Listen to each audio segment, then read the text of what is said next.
میرے عزیزوں وہ ایک پارٹ ہے.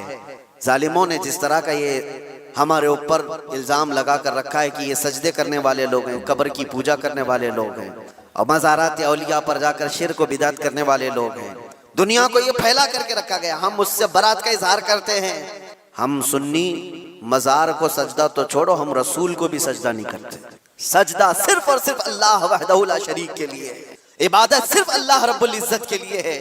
سجدہ تو دور کی بات، جھکنا بھی جائز نہیں ہے. جھکنا بھی جائز نہیں. ہم اس عقیدے کے حامل ہیں الحمدللہ. مزارات پر جاتے ہیں تو شرک و بدعت کے لیے نہیں، میرے مصطفیٰ کے فرمان پر جاتے ہیں، حضور پاک صلی اللہ علیہ وسلم کے فرمان کی بنیاد پر جاتے ہیں. اور رہی بات اولیاء کاملین کے مزارات پر جا کر دعا کرنا، یہ قرآن سے ہم اخذ کرتے ہیں کہ سیدنا زکریا علیہ السلام، زکریا علیہ السلام اللہ کے نبی ہیں. پتہ ہے بیت المقدس کے امام قرآن میں ہے 3 پارے میں، سورہ آل عمران، آپ پڑھ کر کے دیکھنا. ان کو اولاد نہیں تھی، 90 سال کی قریب عمر ہو گئی تھی، لیکن اسی وقت بیت المقدس میں حضرت بی بی مریم کو لایا گیا تھا. حضرت بی بی مریم کا بھی معاملہ ایسا ہے، ان کی والدہ منت کری تھی، ان کے والد عمران، ان کی والدہ حنا، ان کو بھی اولاد نہیں تھی. انہوں نے منت کی تھی کہ اللہ اگر ہم کو تو بیٹا دے تو ہم بیت المقدس کی خدمت میں وقف کریں گے.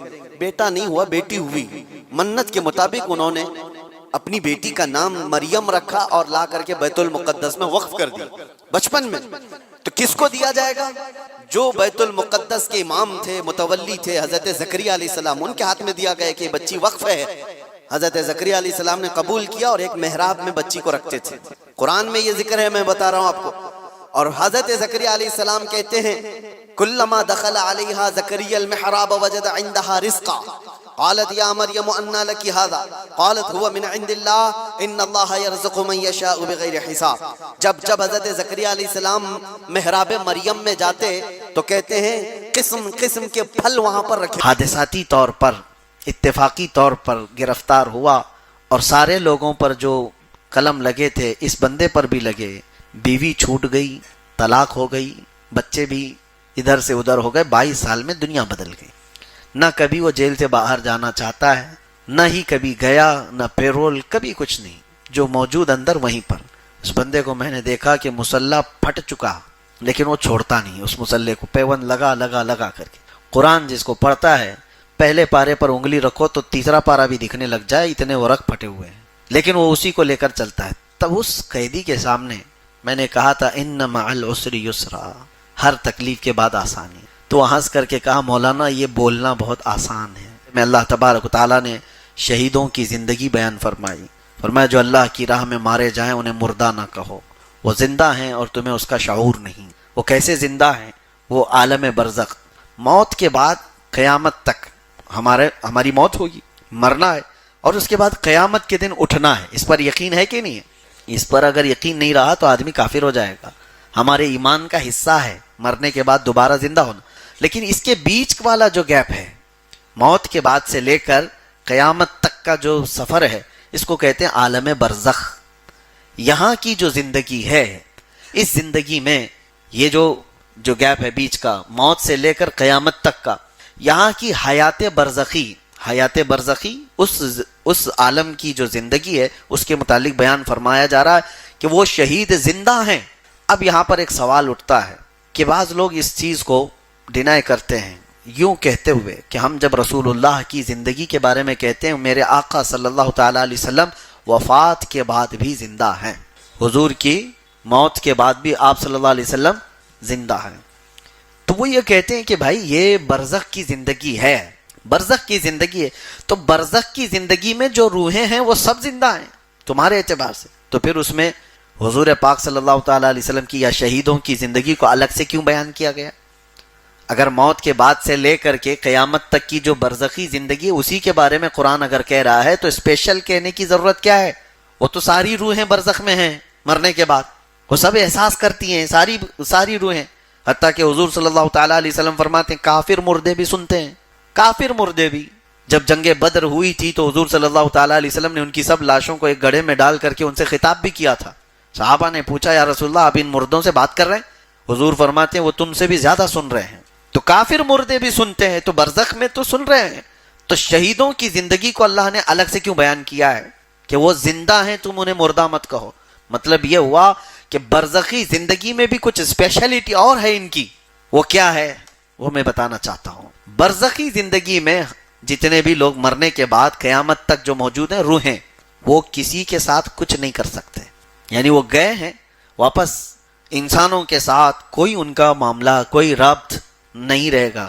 وہ دیکھ رہے ہوں گے، سن رہے ہوں گے. اس کے بارے میں تو حدیثیں ملتی ہیں کہ کافر مردے بھی سن رہے ہوں گے، دیکھ رہے ہوں گے، لیکن تمہارے ساتھ کچھ کر نہیں سکتے. اور کبھی کسی کی وفات ہو جائے گھر میں، کسی کی جان چلی گئی، تو یہ تمہاری آزمائش کا وقت ہے. کہا گیا ہے کہ اللہ تبارک و تعالیٰ فوراً فرشتوں کو بھیجتا ہے، اس گھر میں جاؤ، دیکھو اس کے بھائی کا انتقال ہوا، بہن کا انتقال ہوا، ماں کا یا بھائی باپ کا، وہ لوگ میرے بارے میں کیا کہہ رہے ہیں.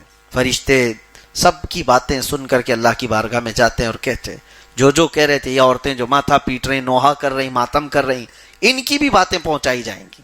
جو یہ کہتی ہیں کیا میرا ہی گھر ملا تھا اللہ کو، معاذ اللہ رب العالمین. یہ کفریہ الفاظ ہیں، آدمی کافر ہو جاتا ہے. اور یہ باتیں جب فرشتے رب تعالیٰ کے حضور کہتے ہیں تو اللہ تعالیٰ فرماتا ہے تم گواہ ہو جاؤ فرشتوں، انہوں نے میرے بارے میں جیسا گمان کیا اب میں ان کے ساتھ ویسا ہی سلوک کروں گا. دوسرے کچھ وہ گھر ہوں گے جو صبر والے، استقامت والے.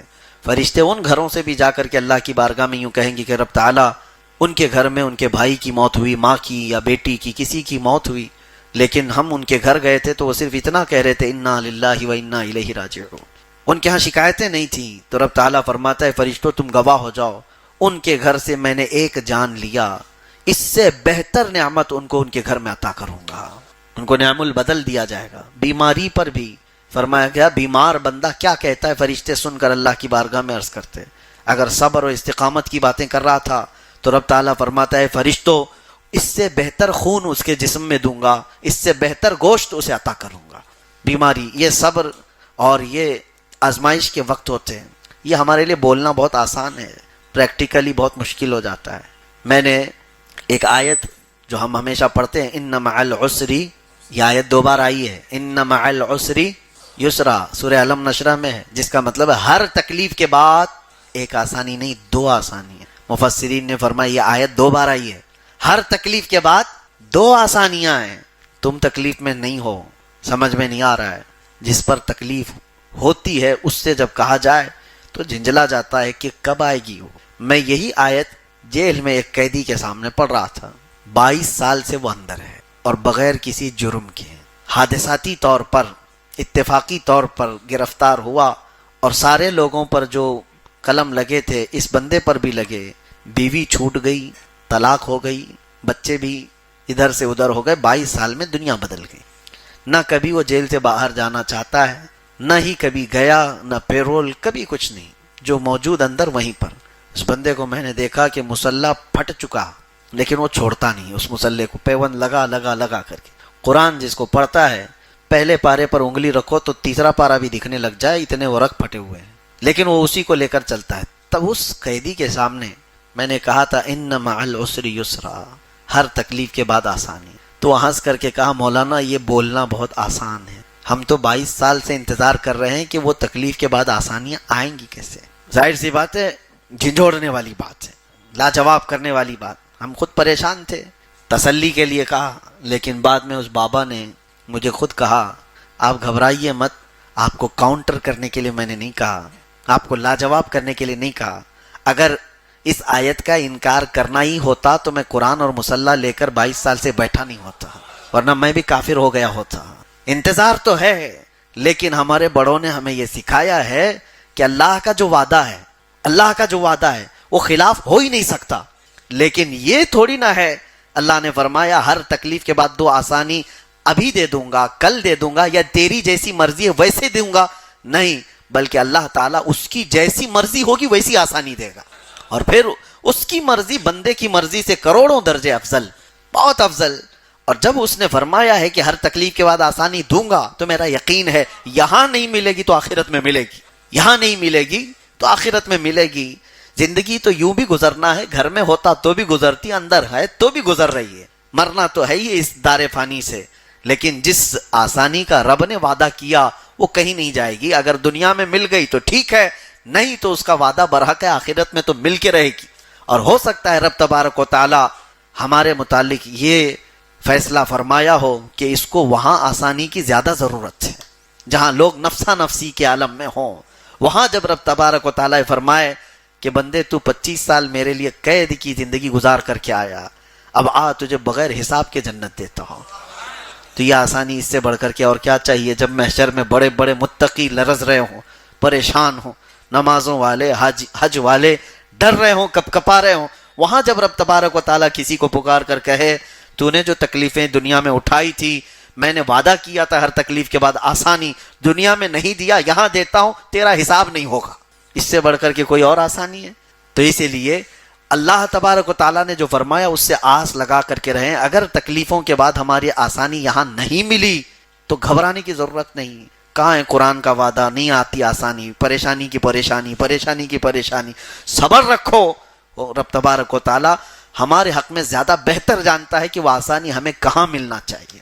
اور ایک بات بتاؤں، چلو آپ تو چاہتے ہیں کہ یہی آسانی مل جائے، میں ٹھوکر کھایا ہوں، نقصان اٹھایا ہوں، بڑی پریشانی میں ہوں، اور اللہ فرما رہا ہے ایک تکلیف کے بعد دو آسانی اللہ نے دے دیا، یہاں پر تم کو 2 آسانیاں نہیں 4 آسانیاں دے دیا، مال بھی دے دیا، انعام بھی دے دیا، تمہیں اگرچہ سمجھ میں نہیں آ رہا ہے، تکلیفوں کے بعد اللہ تعالیٰ نے آسانی دیا ہے، لیکن تمہیں اگر لگ رہا ہے کہ نہیں ملی ہے تو سوچو جس وقت موت کے بعد قبر کی زندگی شروع ہو اور قبر میں سخت گیر فرشتے آ جائیں اور پھر نمازوں کا، روزوں کا، ساری چیزوں کا ہمارے سامنے کھول دیا جائے، پھر عذاب کے لیے وہ فرشتے تیار کھڑے ہوں، اس وقت مجھے بتاؤ اگر یہ اعلان ہو جائے کہ فرشتوں ہٹ جاؤ، اس کی تکلیفوں کے ہر تکلیف کے بدلے 2 آسانیاں میں قبر میں اس کو دے رہا ہوں، تو بتاؤ اس سے بہتر جگہ تمہیں اور کوئی ہے؟